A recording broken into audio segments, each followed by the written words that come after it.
And the American people do have other concerns that we ought to be thinking about and talking about. Respectfully, And Madam so, Secretary, I think The conversation then moved to education, and this was where Condoleezza Rice truly stood out. She spoke passionately about the role parents should play in their children's schooling. She recalled a time when families were more involved, attending PTA meetings and parent-teacher conferences. She firmly stated that parents absolutely deserve a say in what their kids are learning. This statement visibly unsettled Sunny Hostin and some of the other co-hosts. Sunny pushed back, arguing that Condi's viewpoint might oversimplify today's educational challenges. But Condi wasn't about to back down. She pointed out that many of the debates surrounding race in schools are becoming more divisive than helpful, especially for young students. Then she dropped a statement that left the panel speechless. "I want Black children to feel completely empowered and proud of who they are," she said. But that doesn't mean we have to make white children feel guilty for being white. Sunny's reaction was priceless.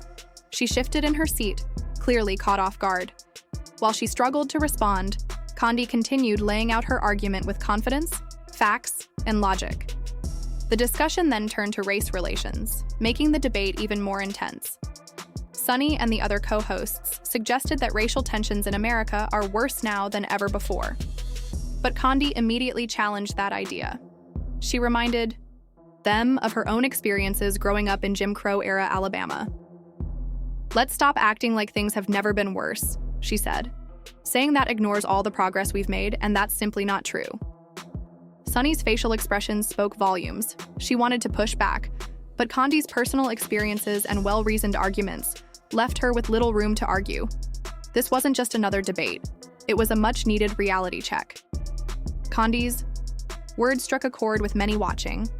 She acknowledged that while challenges still exist, it's important to recognize how far society has come instead of constantly dwelling on division. Then came the moment that sealed the debate. Condi calmly stated, "Americans are tired of being told what to think. What we need is empathy, not more division." That remark hit hard. Frustrated, Sunny interrupted once again, raising her voice, in an attempt to regain control of the conversation. But Condi remained composed, unshaken by the hostility. She firmly repeated that leaders should focus on what truly affects people: everyday struggles like inflation, the border crisis, and the rising cost of living. The audience erupted into applause. Sunny's frustration was obvious as she tried to push back, but the energy in the room had shifted. Even Whoopi Goldberg, sensing the tension, quickly stepped in to change the topic. But the damage had been done. Sunny's attempts to dominate the discussion had backfired. Condi had not only defended her points, but also exposed the growing disconnect between the media's narratives and what truly matters to everyday Americans. She had made her case with clarity, strength, and grace, leaving a lasting impression. Now it's your turn. Do you think Condi delivered a much-needed reality check? Or do you believe Sunny had valid points? Share your thoughts in the comments below. And before you go, don't forget to like and subscribe for more bold debates, powerful insights. Let me be very clear. I said at the time, January 6th was wrong. I called it an assault on law and order and an assault on our democratic processes. So full stop, it was wrong.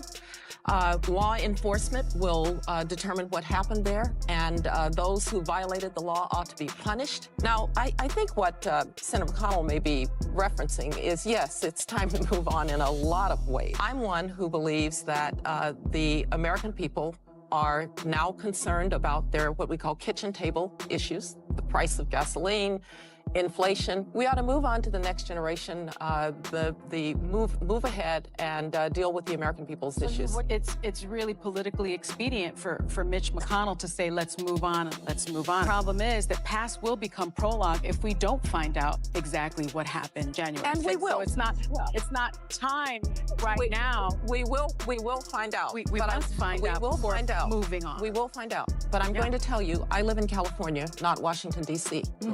And the American people do have other concerns that we ought to be thinking about and talking about. Respectfully, and Madam so, Secretary, I think well, let me finish, Sunny. I also know that as a government and as a country, we've got to be concerned about the things that are making life hard for Americans and hard for American families. First of all, parents ought to be involved in their children's Yes, they education. should. Their children are in school 7 hours. That's a very formative period. The conversation began with Sunny Hostin trying to steer the The conversation started with Sunny Hostin trying to shift the focus to the events of January 6th.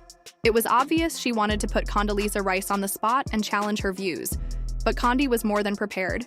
She firmly stated that what happened on that day was an attack on democracy and law and order. She made it clear that she did not support what took place. However, she quickly turned the conversation to what she felt mattered most to everyday Americans: rising gas prices, inflation, and the struggles families face daily. Sunny wasn't satisfied with that response. She cut in, insisting that ignoring the past could lead to history repeating itself. But Condi remained calm and composed. She pushed back, explaining that most people aren't sitting around worrying about history repeating itself. They're stressed about overdue bills and making ends meet. That moment hit hard. You could feel the tension as Sunny tried to regain control of the discussion, but Condi stayed focused and didn't let the conversation be derailed. Then the topic shifted to parental involvement in education, and Condi stood firmly in support of parents' rights. Their children are in school 7 hours. That's a very formative period. And I think parents ought to have a say. We used to have parent-teacher conferences. We used to have PTAs. There are lots of ways for parents to be involved, and they should be. My parents never thought I was going to grow up in a world without prejudice, but they also told me that's somebody else's problem, not yours. You're going to overcome it, and you are going to be anything you want to be. And that's the message that I think we ought to be sending to kids. One of the worries that I have about the way that we're talking about race is that it either seems so big that somehow white people now have to feel guilty for everything that happened in the past. I don't think that's very productive. Or black people have to feel disempowered by race. I would like black kids to be completely empowered, to know that they are beautiful in their blackness. But in order to do that, I don't have to make white kids feel bad for being white. It goes back to how we teach the history. That's what I'm saying. We teach the good and we teach the bad of history. But what we don't do is make 7- and 10-year-olds feel that they are somehow bad people because of the color of their skin. We've been through that. Yes. And we don't need to do that. There are people who will say it feels worse now when we're talking about race, or it just feels like a divisive environment. It sure doesn't feel worse than when I grew up in Jim Crow, Alabama. Okay, so let's drop this notion that we're worse at race relations today than we were in the past. Really? That means we've made no progress. Condoleezza Rice, the former Secretary of State, walked into a tough situation and handled it with confidence. Sunny Hostin was clearly not expecting what came next. The conversation touched on major topics like the events of January 6th, education, and race relations. However, Condoleezza remained calm, responded with facts, and carried herself with grace. Her composure left Sunny visibly unsettled. Get ready, because this was one of the most intense debates ever seen on The View. The exchange was fiery and tensions ran high.